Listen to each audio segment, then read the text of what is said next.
نحمدہ و نصلی علی رسولہ الکریم، اما بعد، اعوذ باللہ من الشیطان الرجیم، بسم اللہ الرحمن الرحیم۔ رب اشرح لی صدری ویسر لی امری واحلل عقدۃ من لسانی یفقہوا قولی۔ سبحانک ربنا لا علم لنا الا ما علمتنا انک انت العلیم الحکیم۔ ان اللہ و ملائکتہ یصلون علی النبی یا ایھا الذین آمنوا صلوا علیہ وسلموا تسلیما۔ اللہم صلی علی سیدنا محمد وآلہ وإطراتہ بعدد معلوم لک، استغفر اللہ الذی لا الہ الا هو الحی القیوم واتوب الیہ۔ ربی زدنا علما، ربی زدنا علما، ربی زدنا علما۔ السلام علیکم ورحمۃ اللہ وبرکاتہ۔ سورۃ فاتحہ، آج ہم اس کی تفسیر جو ہے اس کو پڑھتے ہیں انشاءاللہ تعالی۔ بسم اللہ الرحمن الرحیم۔ ساتھ نام اللہ کے جو بڑا ہی مہربان اور بڑا ہی رحم فرمانے والا ہے، بار بار رحم فرمانے والا ہے۔ الحمد، الحمد تمام تعریفیں للہ اللہ ہی کے لیے ہیں، رب العالمین جو تمام جہانوں کا پالنے والا ہے، پروردگار ہے۔ الحمد انگلش میں جیسے ہم کسی چیز کی اہمیت بیان کرنے کے لیے آگے دا لگاتے ہیں، THE دا، تو وہ اسپیسیفک ورڈ بن جاتا ہے، خاص بن جاتا ہے، تو عربی میں ال لگتا ہے، الف الف زبر لام ال، الحمد تمام تعریفیں۔ تعریف کسی کی بھی ہو، کہیں بھی ہو، دنیا پہ ہو، آسمانوں میں ہو، مخلوقات میں ہو، سینریز کی ہوں، انسانوں کی ہوں، مخلوقات میں سے کسی کی بھی ہوں، دراصل وہ تعریف اللہ ہی کی ہے، کیونکہ فاعل حقیقی اللہ ہے اور اللہ ہی نے سب کو پیدا فرمایا ہے۔ تو الحمد تمام تعریفیں اللہ ہی کے لیے خاص ہیں، جو پالنے والا ہے سارے جہانوں کا۔ اللہ، اللہ کا اسم ذاتی، صفاتی نام بھی اس کے ذاتی ہی ہیں، لیکن ان کا پرتاؤ یا ان کا ریفلیکشن اس کے بندوں پر ہے۔ تو رب پالنے والے کو کہتے ہیں۔ جو رب پالتا ہے، کہاں پالتا ہے؟ جب ہم روح تھے تب بھی اس نے ہمیں پالا، جب ہم ماؤں کے شکموں میں تھے تب بھی اس نے پالا، جب ہم دنیا میں آئے تو گریجولی تب بھی اسی نے ہمیں پالا۔ پالنے سے مراد صرف آپ دیکھیں کہ صرف ایک جہت نہیں ہے، انسان کی آپ دیکھیں نشو و نما میں جتنے بھی فیکٹرز ہیں، جو کچھ اس کے لیے ضروری ہے، وہ کھانے پینے میں بھی ہے، وہ آپ دیکھیں دنیا میں رہنے بسنے کے لیے بھی ہے، پہننے اوڑھنے کے لیے بھی ہے، ملنے ملانے کے لیے بھی ہے، یعنی انسان کو جو کچھ بھی چاہیے وہ ہمیں نہیں پتہ، لیکن اس مالک رب کو پتہ ہے کہ وہ ہمیں پال رہا ہے۔ اس نے ہمیں گریجولی کس ایج میں کس چیز کی ضرورت ہے، ہماری کس سینس کو کس عمر میں کام کرنا چاہیے، ہماری سینسز جو ہیں وہ کس طرح ہم ان کو آپریٹ کر سکتے ہیں، کس طرح ہم کچھ سینسز جو ہیں آپ دیکھیں کہ ان کو کتنا ہم ڈیولپ کر سکتے ہیں، ہر چیز ایچ اینڈ ایوری تھنگ اس کا علم اللہ کو ہے، اور وہی پالنے والا ہے۔ دنیا میں بھی لوگ پالتے ہیں ایک دوسرے کو، لیکن پالنے والے تھک جاتے ہیں، ختم ہو جاتے ہیں، لیکن رب کا پالنا ایسا ہے کہ وہ پالتا ہے تو وہ احسان نہیں جتلاتا، بے شمار نعمتیں ہیں۔ فَبِأَيِّ آلَاءِ رَبِّكُمَا تُكَذِّبَانِ، اور پھر واقعی وہی ہے جو پال سکتا ہے۔ آپ دیکھیں کہ انسان جو کچھ بھی نہیں تھا تب اس نے پالا، پھر ماؤں کے شکموں میں پالا، پھر دنیا میں پالا، بچپن میں، لڑکپن میں، جوانی میں،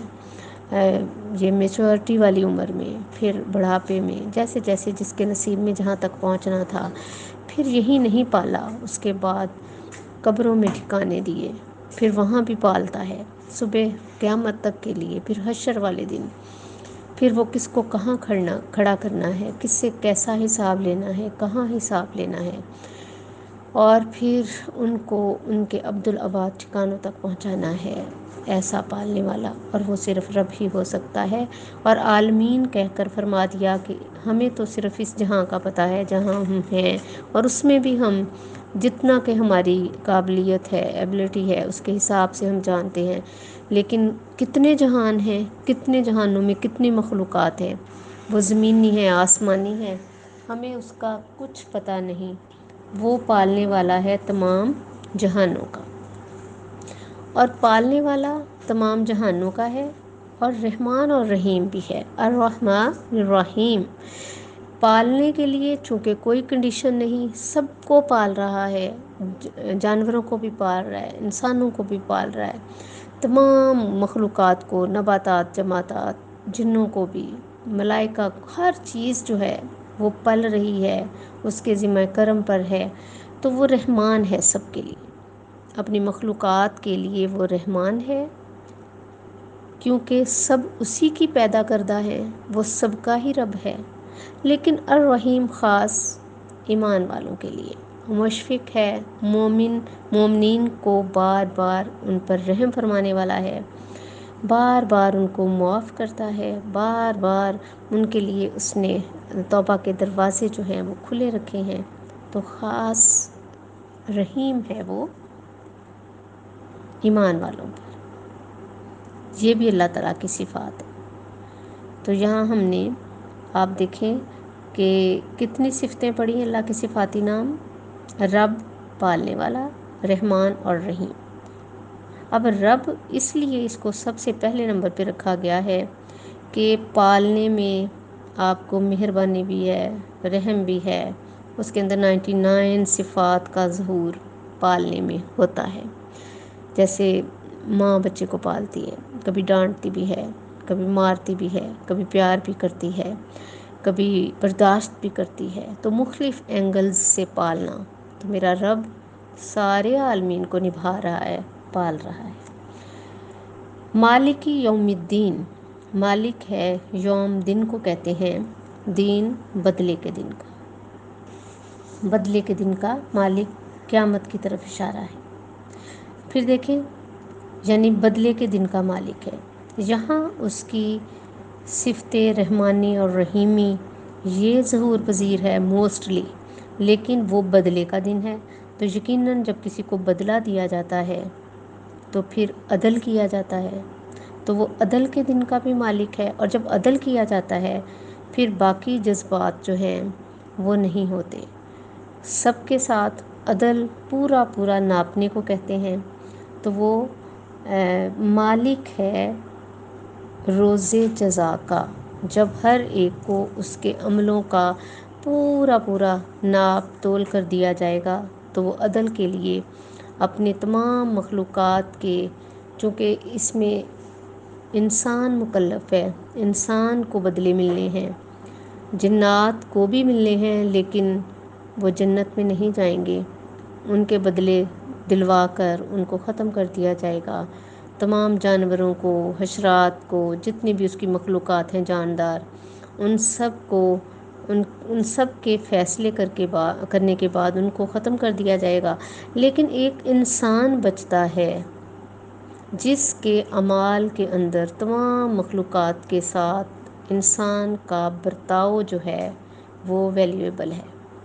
اسی لیے انسان جو ہے اس میں آپ دیکھیں وہ اشرف المخلوقات ہے، لیکن ذمہ دار بھی اتنا ہی ہے۔ مثلاً بنی اسرائیل کی ایک طائفہ ایک کتے کو پانی پلانے کی وجہ سے، جو کہ نجس تھا، اللہ نے اس کی جو ہے اس کو بخش دیا۔ تو یعنی کہ رحم کا جذبہ چاہے انسانیت کے لیے ہو، اس کی مخلوقات میں کسی کے لیے بھی ہو، تو وہ انسان کے نامہ اعمال میں برکت اور اضافے کا باعث ہے۔ اسی طرح انسان کا عمل مخلوقات کے ساتھ اگر اچھا نہ ہو، ظالمانہ ہو، تو اس کی جو سزا ہے وہ حضرت انسان کو ملے گی، ان چیزوں کو مکلف ہی نہیں ہے، وہ انہوں نے حساب نہیں دینا، انہوں نے جواب دہ نہیں ہونا، جواب دہ صرف ہم نے ہونا ہے۔ تو ہمارے افعال و کردار اعمال پر دوسری مخلوقات کے رویے، ہمارے ان کے ساتھ رویے کس قدر آپ دیکھیں اثر پذیر ہوتے ہیں کہ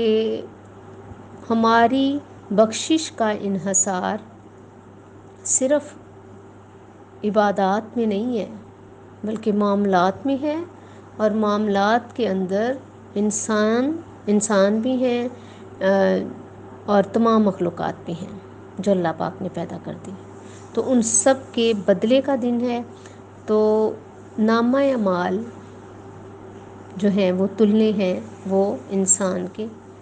تو اس دن اللہ پاک اپنی مخلوقات کے فیصلے فرمانے کے لیے خود تشریف لائے گا، اور سب کو پورا جو ہے وہ بدلہ دیا جائے گا۔ یوں سمجھ لیں کہ جانچ پڑتال کا دن ہے، اور کچھ بھی جو ہے وہ مطلب اس پورے پروسیس کے اوپر کوئی بھی انگلی نہیں اٹھا سکتا، اتنا یہ شفاف ہوگا کیونکہ مالک رب خود فرمائے گا۔ یہاں تک تو ہم نے اب یہ اس کا اللہ پاک نے اپنا بتا دیا کہ وہ رب ہے، رحمان بھی ہے، رحیم بھی ہے اور مالک بھی ہے۔ ایاک نعبد، ایاک صرف ہم تیری ہی، ایا صرف کا تیری، حاضر کا صیغہ اے مالک صرف تیری ہی، نعبد ہم عبادت کرتے ہیں، نون جہاں بھی لفظ کے شروع میں آتا ہم کا صیغہ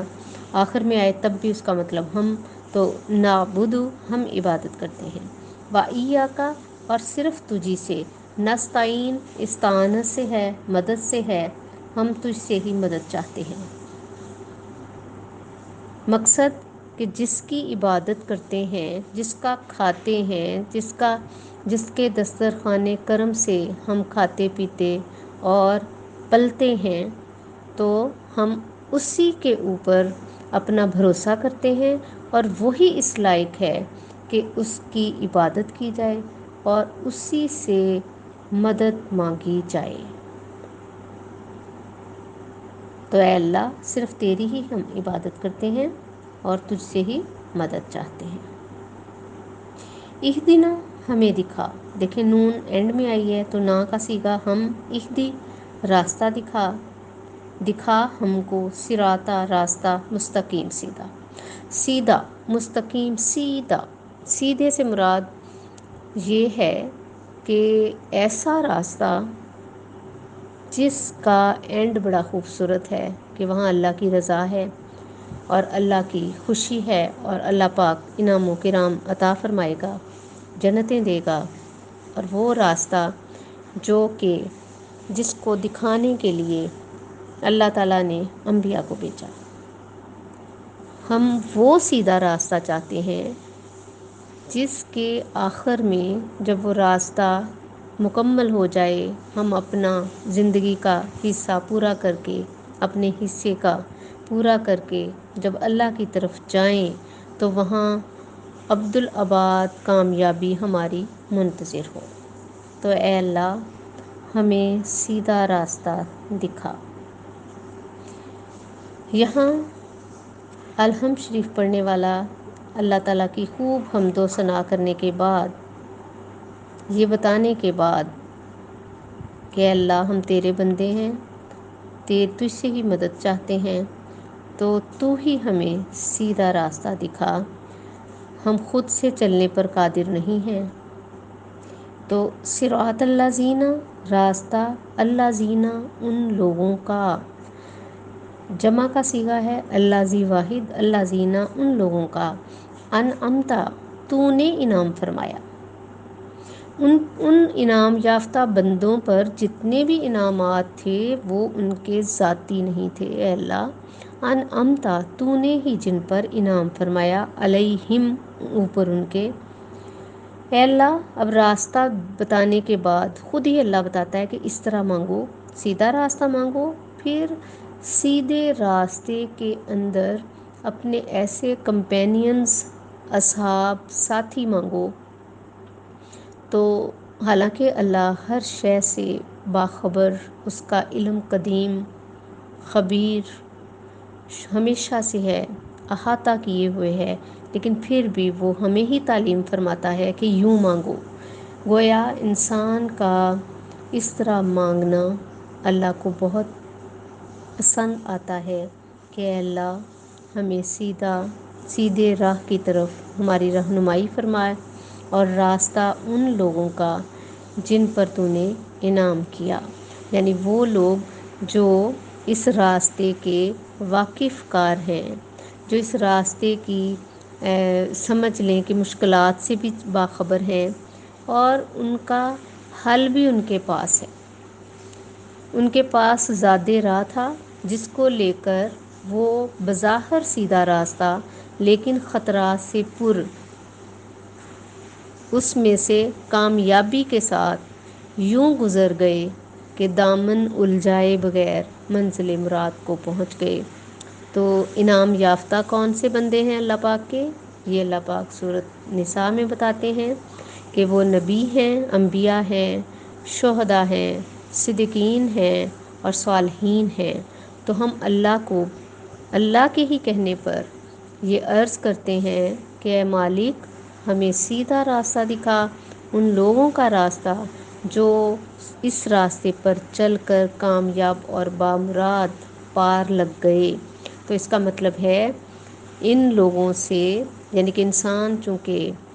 پیٹرن نمونے کے تحت چلتا ہے تو صحبت کا بڑا اثر ہوتا ہے، تو ہمیں اچھی صحبتیں اختیار کرنی چاہیے کہ صحبتوں کے رنگ بھی بڑے گہرے ہوتے ہیں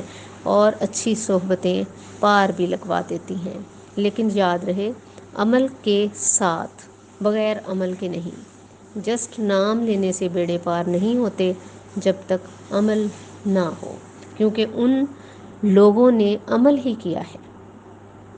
انبیاء نے، شہداء نے، صدیقین نے اور صالحین۔